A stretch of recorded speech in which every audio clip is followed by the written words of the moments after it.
गेल्या 12 दिवसांमध्ये पेट्रोल डिझेलच्या दरामध्ये चौथ्यांदा वाढ। मुंबईमध्ये पेट्रोल ₹2.72 तर डिझेल ₹2.81 महागलं।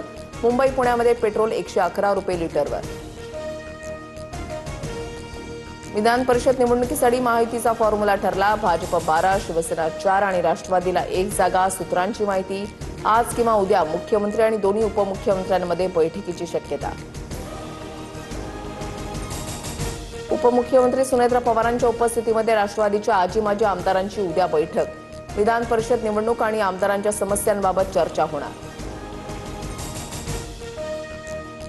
पूर्व विदर्भातील काँग्रेसचे अनेक नगरसेवक नॉट रिचेबल। भाजप आमदार बंटी भांगडिया यांच्या संपर्कात असल्याची माहिती।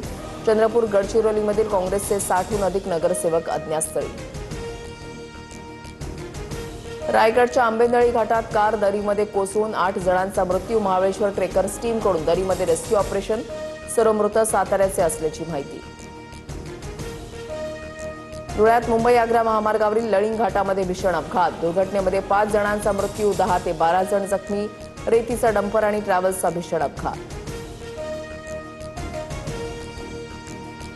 नीट पेपर फुटी प्रकरणामध्ये आणखी एक धक्कादायक बाब उघड। टेलिग्राम ग्रुप तयार करून सायबर गुन्हेगारांकडून विद्यार्थ्यांची 5 कोटींहून अधिकची फसवणूक। प्रश्नपत्रिकेसाठी प्रत्येक विद्यार्थ्याकडून 10 लाख रुपये उकळले। पुण्याच्या राजगडमध्ये श्रीनाथ हॉटेलमध्ये गोळीबार। वेटरसह 1 जण गंभीर जखमी। मध्यरात्री 4 ते 5 जणांकडून गोळीबार। आरोपी फरार। पुरवे मनस्त्यातून गोळीबार केल्याची माहिती।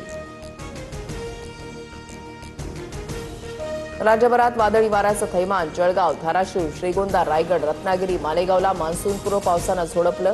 शेती पिकांसह कांदा, पपई, केळी आणि डाळिंबाच्या बागा उद्ध्वस्त, तर काही भागात वीज पुरवठा खंडित झाल्यानं नागरिकांची तारांबळ।